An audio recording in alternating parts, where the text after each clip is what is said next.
ನೋಡಿ ನನ್ನ ಕೈಯಲ್ಲೊಂದು ತುಂಬೆ ಗಿಡ ಉಂಟು.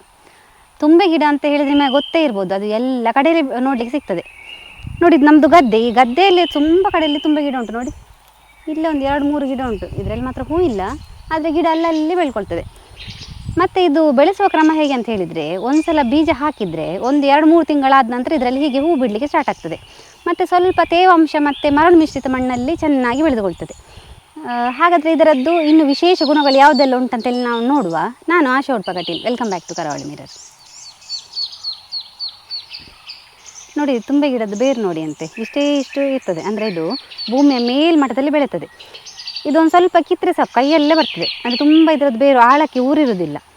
ಮತ್ತು ಇದರದ್ದು ರೆಂಬೆ ಕಾಂಡ ನೋಡಿ ತುಂಬ ಫ್ಲೆಕ್ಸಿಬಲ್. ಸ್ವಲ್ಪ ಗಾಳಿ ಬಂದರೆ ಸಾಕು ಇಡೀ ಗಿಡ ಹೀಗೆ ಅಲ್ಲಾಡ್ತಾ ಇರ್ತದೆ, ಅಷ್ಟು ಫ್ಲೆಕ್ಸಿಬಲ್ ಇದು.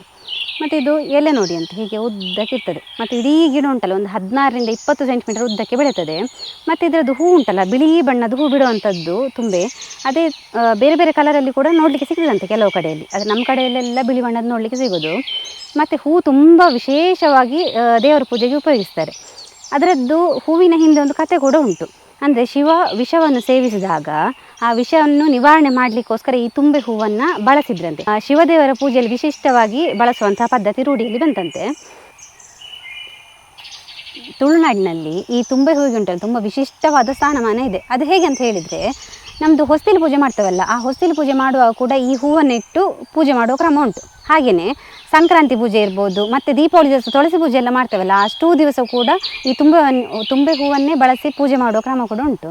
ಅಷ್ಟು ಒಂದು ಶ್ರೇಷ್ಠವಾದ ಸ್ಥಾನ ಹೊಂದಿದೆ ಈ ಹೂ.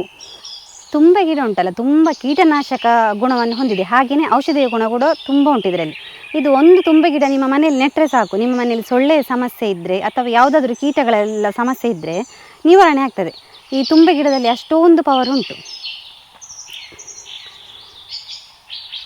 ಇದರಲ್ಲಿ ಒಂದು 15-20 ತುಂಬೆ ಹೂವು ಉಂಟು. ಈ ತುಂಬೆ ಹೂವನ್ನು ಚೆನ್ನಾಗಿ ಹಿಸುಕಿ ಇದರ ರಸವನ್ನು ತೆಗೆದುಕೊಳ್ಬೇಕು. ತುಂಬ ಮೃದುವಾದ ಹೂ, ಸ್ವಲ್ಪ ಹಿಚಕಿದ್ರೆ ಕೂಡ ಬರ್ತಾ ಇದೆ ಇದರ ರಸ.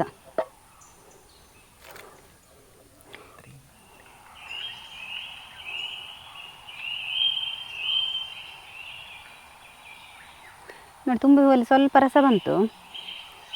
ಈ ರಸ ಯಾವುದಕ್ಕೆ ಉಪಯೋಗ ಅಂತ ಹೇಳಿದರೆ, ಈ ರಸವನ್ನು ಸ್ವಲ್ಪ ಇದಕ್ಕೆ ನೀರು ಅಥವಾ ಹಾಲು ಸ್ವಲ್ಪ ಬೆರೆಸಿ ಅದನ್ನು ನಾವು ಮುಖಕ್ಕೆ ತೊಳೆಯೋದ್ರಿಂದ ನಮ್ಮದು ಈ ಕಣ್ಣಿನ ಸುತ್ತ ಕಪ್ಪು ಸರ್ಕಲ್ ಇರ್ತಲ್ಲ ಅದು, ಮತ್ತು ಕಣ್ಣು ಕೆಂಪಗೆ ಆಗೋದು, ಹಾಗೆ ಕಣ್ಣು ಉರಿ, ಇಂಥ ಸಮಸ್ಯೆಗೆಲ್ಲ ಈ ರಸ ತುಂಬ ಉಪಯುಕ್ತವಾಗಿದೆ. ಅಂದರೆ ಈ ರಸದೊಟ್ಟಿಗೆ ಸ್ವಲ್ಪ ನೀರು ಮತ್ತು ಹಾಲನ್ನು ಬೆರೆಸಿ ಮುಖ ತೊಳಿಬೇಕು. ನಾವು ತೊಳೆದಾಗ ನಮಗೆ ಒಂಥರ ತಂಪಿನ ಅನುಭವ ಸಿಗ್ತದೆ ನಮಗೆ.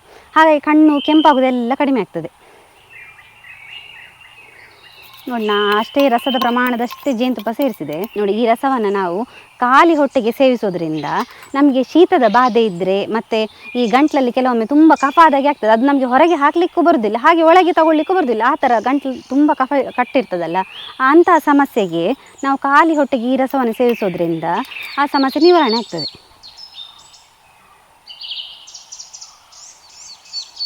ತುಂಬ ತಲೆನೋವಿದ್ದಾಗ ನಾವು ಈ ತುಂಬೆ ಹೂವಿನ ಕಾಂಡ ಮತ್ತು ಈ ಹೂವನ್ನು ನೀರಿನಲ್ಲಿ ಹಾಕಿ ಚೆನ್ನಾಗಿ ಕುದಿಸಿ ಆ ನೀರಿನಿಂದ ನಾವು ಹಬೆ ತಗೊಂಡ್ರೆ ನಮ್ಮದು ತಲೆನೋವೆಲ್ಲ ಕಡಿಮೆ ಆಗ್ತದೆ. ನೋಡಿ ತುಂಬೆ ಗಿಡದ್ದು ಕಾಂಡ ಮತ್ತು ಎಲೆಯನ್ನು ಹಾಕಿ ಒಂದು ನೀರಿನಲ್ಲಿ ಚೆನ್ನಾಗಿ ಕುದಿಸಬೇಕು. ಆ ಕುದಿಸಿ ಆದ ನಂತರ ನಮಗೆ ತುಂಬ ಕಾಲು ನೋವೆಲ್ಲ ಇರ್ತದೆ ನೋಡಿ, ಆ ನೋವಿದ್ದ ಜಾಗಕ್ಕೆ ನಾವು ಅದರದ್ದು ಶಾಖ ಕೊಡಬೇಕು ಒಂದು. ಹಾಗೆ ಮತ್ತೊಂದು ಬಿಳಿ ಬಟ್ಟೆಯನ್ನು ತಗೊಂಡು ಈ ಬಿಸಿ ನೀರು ಇರ್ತದಲ್ಲ, ಆ ಬಿಸಿ ನೀರಿಂದ ಸ್ವಲ್ಪ ಮುಳುಗಿಸಿ ನಮ್ಗೆ ನೋವಿದ್ದ ಜಾಗಕ್ಕೆ ಹೀಗೆ ಒತ್ತಿಕೊಂಡ್ರೆ ನಮ್ಮದು ನೋವೆಲ್ಲ ಕಡಿಮೆ ಆಗಲಿಕ್ಕೆ ತುಂಬ ಉಪಯುಕ್ತ ಅಂತ ಹೇಳ್ಬೋದು. ತುಂಬೆ ಹೂವಿನ ಗಿಡದ ವಿಶೇಷತೆ, ಹಾಗೆಯೇ ಆ ಹೂವಿನ ಔಷಧೀಯ ಗುಣ ಎಲ್ಲ ಹೇಗೆ ಅಂತೇಳಿ ನೋಡಿದ್ರಲ್ಲ.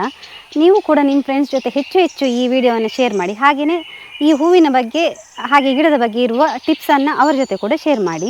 ನಮ್ಮ ವಿಡಿಯೋ ಯಾರಾದರೂ ಹೊಸಬ್ರು ನೋಡ್ತಾ ಇದ್ದರೆ ಸಬ್ಸ್ಕ್ರೈಬ್ ಮಾಡೋದನ್ನು ಮಾತ್ರ ಮರಿಬೇಡಿ.